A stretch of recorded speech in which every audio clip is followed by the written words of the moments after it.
नमस्कार दोस्तों, स्वागत है आपका हमारे YouTube channel grow with Neeraj में।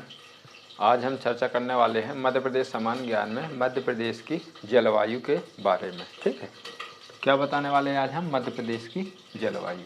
तो जलवायु आखिर होती क्या है? तो किसी भी भूभाग पर एक लंबे अंतराल के लिए, लंबे समय के लिए वहाँ के 3 फैक्टर कौन कौन से? वहाँ का तापमान, वहाँ पे वर्षा और वहाँ की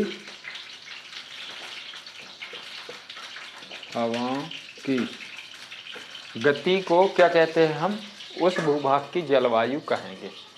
ठीक है, आपको ये बात समझ में आई कि जलवायु क्या है? तो तापमान और वर्षा और हवा की गति पे जो एक लंबे समय के लिए वहाँ पे क्या विद्यमान कोई भी एक परिस्थिति रहे, उसी को हम क्या कहते हैं? उस भूभाग की जलवायु कहेंगे। चाहे वो हमारे मध्य प्रदेश की है, चाहे वो उत्तर प्रदेश की हो, चाहे हमारे पूरे भारत की बात हो। ठीक है, तो ये हमारी क्या है? मध्य प्रदेश की जलवायु की आज हम बात करेंगे। तो मध्य प्रदेश की जो जलवायु है, आपको पता है कौन किस टाइप की है? उष्ण कटिबंधीय जलवायु है। कौन सी जलवायु है? तो यहाँ पे उष्ण कटिबंधीय जलवायु हमारे संपूर्ण मध्य प्रदेश में पाई जाती है। जिसका मेन रीजन क्या है? तो जो हमारे मध्य प्रदेश को 2 भागों में विभाजित लगभग करती है, कौन सी? कर्क रेखा इसकी क्या है? उत्तरदायी है। अब एक कर्क रेखा उत्तरदायी क्यों है? सवाल यहाँ पे, कर्क रेखा उत्तरदायी क्यों है? तो आपको हम बता दें कि जो हमारी पृथ्वी पे दिन रात की प्रक्रिया होती है, ये किस कारण होती है? तो पृथ्वी जब अपने अक्ष पर, मतलब अपने अक्ष पर 24 घंटे में एक चक्कर लगाती है, तो उसके फलस्वरूप हमारे यहाँ पे क्या है? दिन और रात की प्रक्रिया आपको देखने को मिलती है। दिन और रात की किसके कारण? पृथ्वी की अपनी अक्ष के घूर्णन के कारण, घूर्णन गति के कारण। ठीक है, अब जो हमारा ऋतु परिवर्तन देखने को मिलता है, ये किस वजह से देखने को मिलता है? ये समझने वाली बात है। तो जो ऋतु परिवर्तन हमें देखने को मिलता है, ये मिलता है हमें पृथ्वी का सूर्य का चक्कर, जो पृथ्वी हमारी सूर्य का चक्कर लगाती है, एक तो ये फैक्टर है, और एक जो दूसरा यहाँ पे बहुत बड़ा महत्वपूर्ण फैक्टर है, ये है पृथ्वी का अपनी अक्ष पर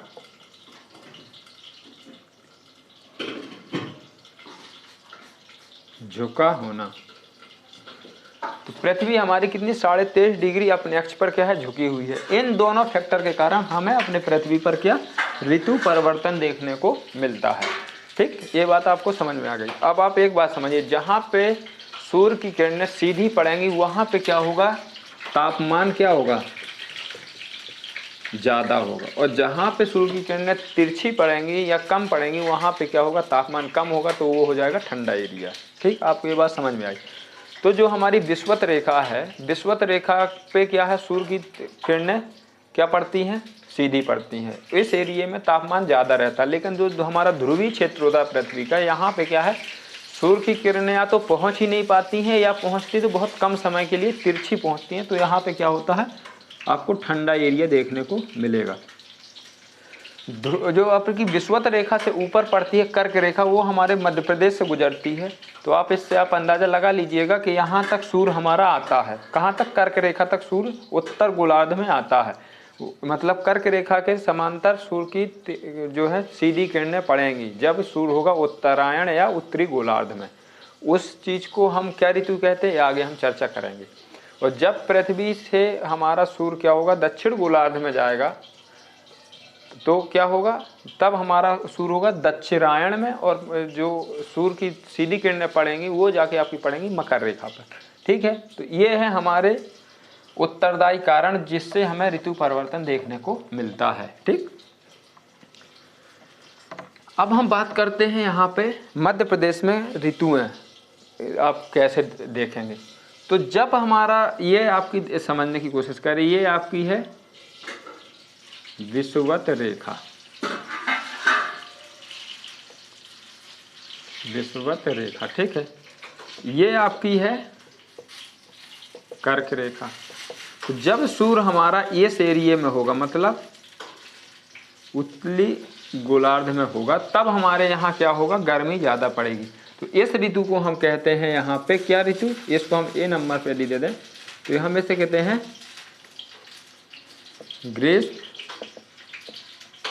ऋतु, ठीक है। एक तो ये बात हो गई। जब दूसरा होगा, जब हमारा जो सूर्य है एक क्या होगा, जब दक्षिणायन में चला जाएगा, दक्षिणी गोलार्ध में मकर रेखा की तरफ जाएगा, तब हमारे यहाँ ठंडा एरिया आ जाएगा, ठंडा समय आ जाएगा, तो वो हो जाएगा हमारा शीत ऋतु, ठीक है। कौन सा आ जाएगा, वो आ जाएगा आपका शीत ऋतु, ठीक है। इन दोनों के बीच में यहाँ पे क्या मानसूनी हवाएं भी चलती हैं, जिनसे हमारे यहाँ वर्षा प्राप्त होती है। तो मानसूनी हवाओं का जो एरिया जो समय आता है उसे हम कहते हैं वर्षा ऋतु, ठीक।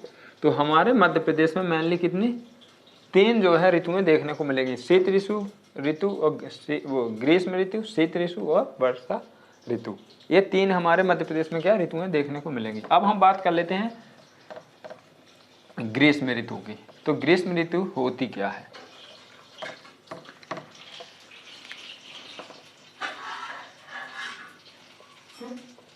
ग्रीष्म ऋतु, तो ये वो समय होता है जब मध्य प्रदेश में समानतः टेम्परेचर बढ़ जाता है। मतलब समानतः संपूर्ण मध्य प्रदेश का जो तापमान है साधारण तापमान से क्या होता है, अधिक हो जाता है। तो इस ऋतु को आप क्या कहेंगे, तापमान अधिक हो जाता है, सामान्य से क्या हो जाता है, अधिक। यहाँ पे आपको तापमान देखने को मिलेगा।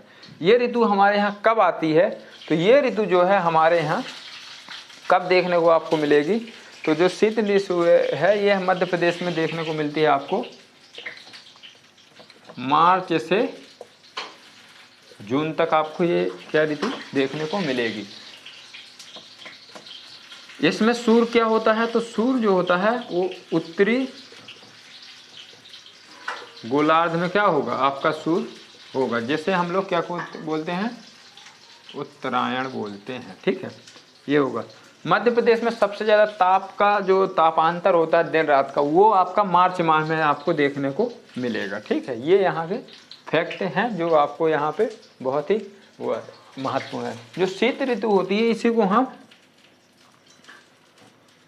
युनाला भी कहते हैं। क्या कहते हैं इसे, युनाला के नाम से भी जाना जाता है। मध्य प्रदेश के परिदृश्य में यदि हम बात करते हैं तो सबसे ज़्यादा जो टेम्परेचर आंका गया है वो कहाँ पे आंका गया है, तो वो आपका आंका गया है गंज बसौदा।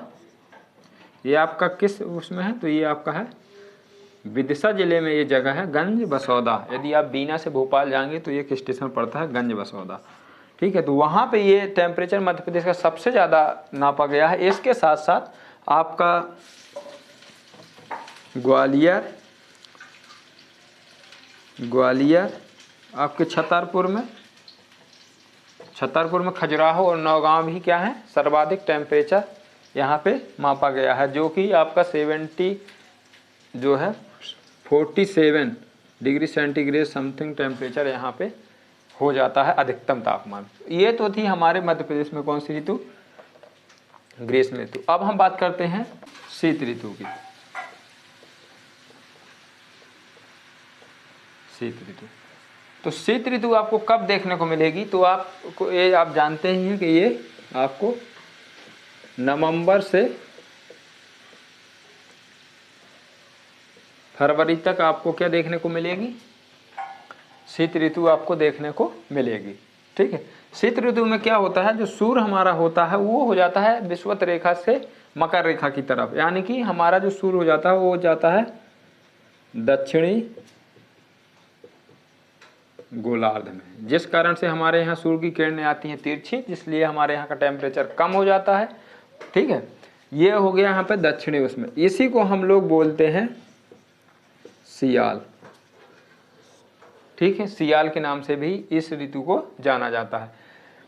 इस ठंडी वाले सीजन में कभी कभार क्या होते हैं, मानसूनी हवाओं के कारण वर्षा भी होती है, जिसे बोलते हैं मावठ। क्या बोलते हैं इसे, मावठ बोलते हैं। मतलब आप यदि आपसे पूछा जाता है कि शीत ऋतु में होने वाली वर्षा को जाना जाता है किस नाम से, महाट के नाम से जाना जाता है। ठीक है, अब हम बात करने वाले हैं वर्षा ऋतु के बारे में। कौन सी ऋतु? वर्षा, वर्षा ऋतु या रेनी सीजन। ये आपको जनरली यहाँ पे देखने को मिलेगा। मानसून आने का टाइम 15 जून होता है, लेकिन हमारे यहाँ क्या जुलाई से लेकर के अक्टूबर तक हमें क्या देखने को मिलेगा, वर्षा का सीजन देखने को मिलता है। ठीक है, क्या मिलता है? जुलाई से लेकर अक्टूबर तक हमें वर्षा का रीजन देखने को मिलेगा। अब हम बात करते हैं कि वर्षा के समय टेम्परेचर क्या रहता है। तो यहाँ पे क्या है, तापांतर बढ़ता घटता रहता है। आप देखेंगे कि आपको अगस्त सितंबर में भी बहुत तेज़ गर्मी महसूस होती है, जिसे हमें मध्य प्रदेश की दूसरी जो है ग्रीष्म ऋतु के नाम से जानते हैं। यदि क्वेश्चन आता है मध्य प्रदेश की दूसरी ग्रीष्म ऋतु कब आती है, तो वो आती है वर्षा ऋतु के बीच में। ठीक है, अगस्त और सितंबर में। अब हम बात करते हैं वर्षा की। वर्षा हमारे मध्य प्रदेश में किस वेरिएशन पे होती है? तो मध्य प्रदेश एक ऐसा राज्य है जहाँ पे पश्चिम बंगाल यानी कि बंगाल की खाड़ी, बंगाल की खाड़ी व अरब सागर दोनों से हमारे यहाँ वर्षा प्राप्त होती है। दोनों से यहाँ पे क्या होती है, वर्षा प्राप्त होती है। और प्राकृतिक बनावट के कारण संपूर्ण मध्य प्रदेश में प्राकृतिक बनावट क्यों महत्वपूर्ण होती है? तो जंगल और वहाँ की जो हाई एलिवेशन पॉइंट, मतलब जो आपके पर्वतीय क्षेत्र हैं, ये वर्षा के बहुत ही महत्वपूर्ण कारण होते हैं कि यहाँ पे वर्षा होगी या कम होगी या ज़्यादा होगी। ठीक है, तो ये फैक्ट होते हैं वर्षा को निर्धारण करने के। अब हम बात करते हैं कि हमारे मध्य प्रदेश में सबसे ज़्यादा वर्षा कहाँ होती है। तो ये आपकी पचमढ़ी में मध्य प्रदेश की सर्वाधिक वर्षा अंकित की गई है। ये किस जिले में है? तो ये आपका है नर्मदापुरम जिले में, जिसे हम होशंगाबाद जिले के नाम से जानते हैं। और यदि बात करते हैं सबसे कम, ये है क्या, सबसे ज़्यादा वाली बात। यदि हम बात करते हैं सबसे कम वाली, तो ये आपकी है गोहद तहसील है आपकी, कहाँ पे, जिला भिंड, जिला भिंड। ठीक है, गोहद तहसील जिला भिंड में सबसे कम वर्षा आपको देखने को मिलेगी। ठीक है, वर्षा के क्रम में हम मध्य प्रदेश को 4 विभिन्न भागों में डिवाइड करके आपको बताते हैं कि किस जगह पे वर्षा कम और किस जगह पे वर्षा अधिक होती है। ठीक है, जो हमारे मध्य प्रदेश की औसत वर्षा है वो लगभग 112 सेंटीमीटर क्या है, ईयरली वर्षा अंकित की गई है। और मध्य प्रदेश में जो ऋतु वेधशाला है वो आपकी कहाँ पे है? तो वो आपकी कहाँ है, इंदौर में है। ठीक है, तो ये आपको याद करना है कि इंदौर में ऋतु वेधशाला है। वार्षिक औसत वर्षा जो है हमारी 112 सेंटीमीटर है। ठीक है, अरब सागर और बंगाल की खाड़ी दोनों से हमारे यहाँ क्या वर्षा प्राप्त होती है। अब हम बात करते हैं मध्य प्रदेश को।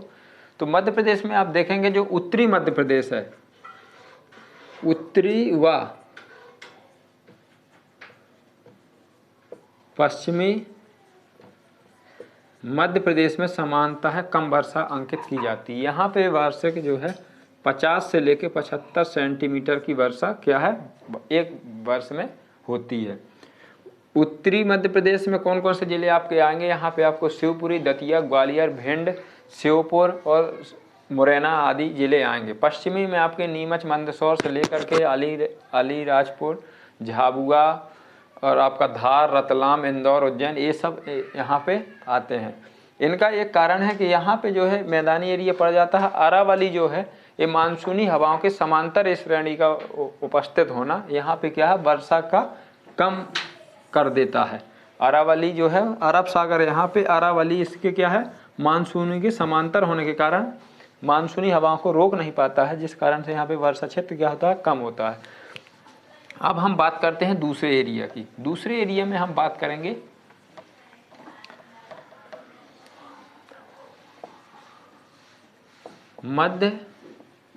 मध्य प्रदेश व पूर्व उत्तर मध्य प्रदेश। मध्य प्रदेश से आप समझ जाएं कि कौन कौन से जिले इसमें आएंगे। तो इसमें आपके जितने हैं विदिशा, भोपाल, सीहोर, रायसेन, सागर, ये सब आएंगे।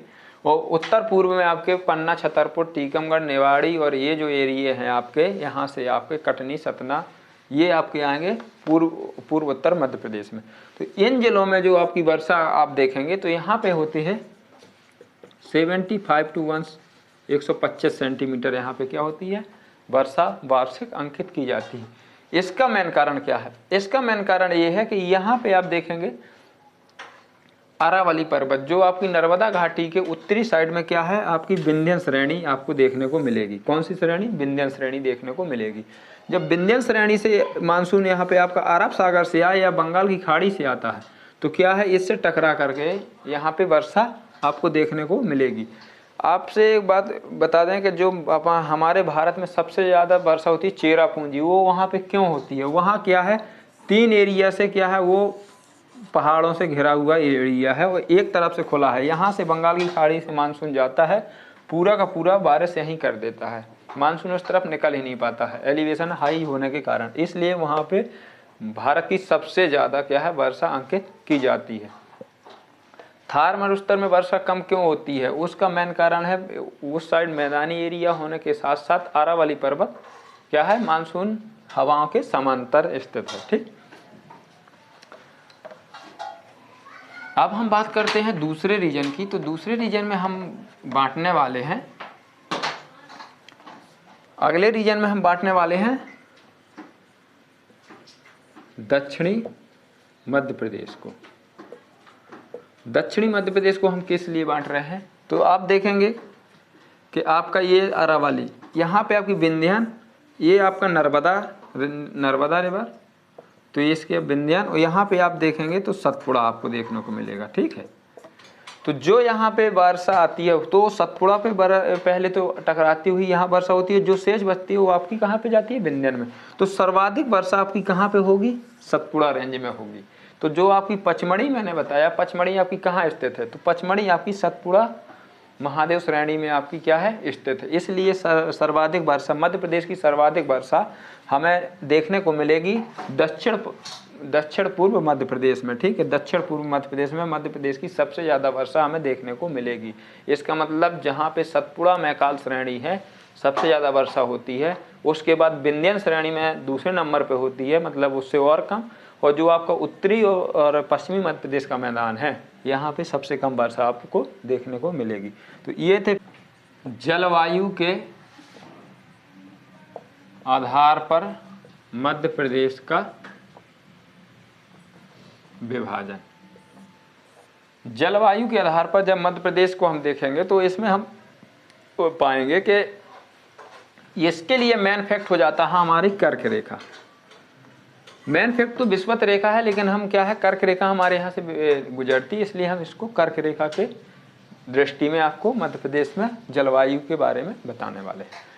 तो आप देखेंगे जो उत्तरी एरिया है, उत्तरी एरिया मतलब उत्तरी मध्य प्रदेश है, ये क्या है, कर्क रेखा के किस समय, कर्क रेखा के उत्तर में स्थित है। तो जब कर्क रेखा के उत्तर में स्थित है तो यहाँ पे क्या होने वाला है, टेम्परेचर तो यहाँ पे मेंटेन रहेगा, लेकिन बात ये हो जाती है कि ये जो है हिमालय के भी नज़दीक आ जाता है, तो हिमालय का एलिवेशन ज़्यादा होने के कारण ये ठंडा एरिया पड़ जाता है। तो यहाँ पे क्या होगा, ठंडी के समय मतलब जो शीत ऋतु है, शीत ऋतु में यहाँ पे क्या है, ठंडी क्या होगी, अधिक होगी, और जो आपकी ग्रीष्म ऋतु है इसमें क्या होगी, यहाँ पे गर्मी भी ज़्यादा होगी। तो आपका जो उत्तरी मध्य प्रदेश है, जिसमें आपका मध्य भारत का पठार, पन्ना पठार, बुंदेलखंड का रीवा पन्ना का पठार, बुंदेलखंड का पठार और मध्य भारत का पठार, तीनों पठार का जो जलवायु है वो किस प्रकार का है, तो यहाँ पे गर्मियों में गर्मी और ठंडियों में ठंडी दोनों आपको देखने को मिलेगी। तो ये तो था हमारा पहला पार्ट मध्य प्रदेश का, कौन सा, उत्तरी मध्य प्रदेश। अब अगले में हम शामिल करने वाले हैं, अगले में हम जो शामिल करने वाले हैं उसको करने वाले हैं, यदि आप स्थिति में देखेंगे तो मध्य पश्चिम और मध्य पूर्व, मतलब का जो मध्य पूरा का पूरा जो मध्य प्रदेश है, आप ऐसे समझ लें कि मालवा का पठार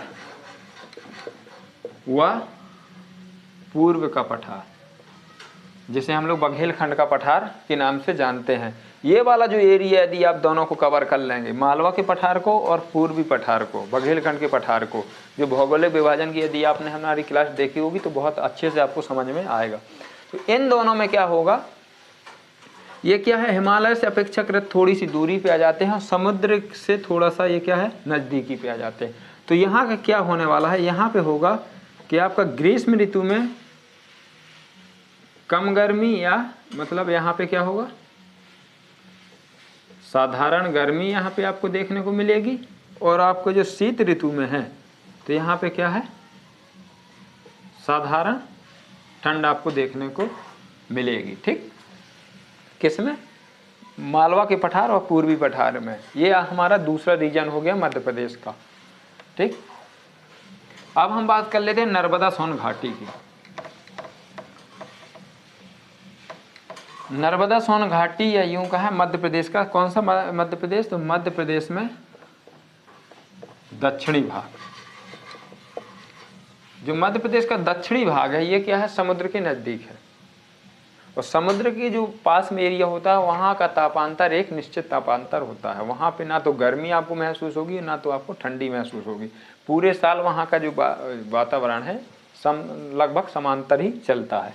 तो ये है दक्षिणी भाग। तो दक्षिणी भाग में क्या होगा, यहाँ पे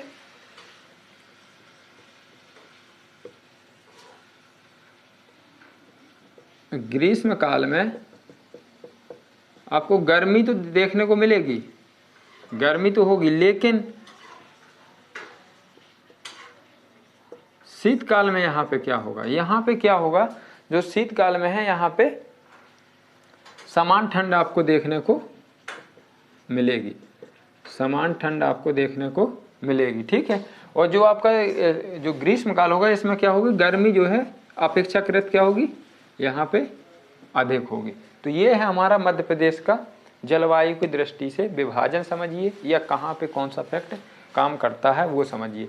इस एरिया में आपका दक्षिणी भाग में नर्मदा सोन घाटी का एरिया आता है, जिसमें आप बड़वानी से लेकर के बालाघाट तक के जिले को शामिल कर सकते हैं।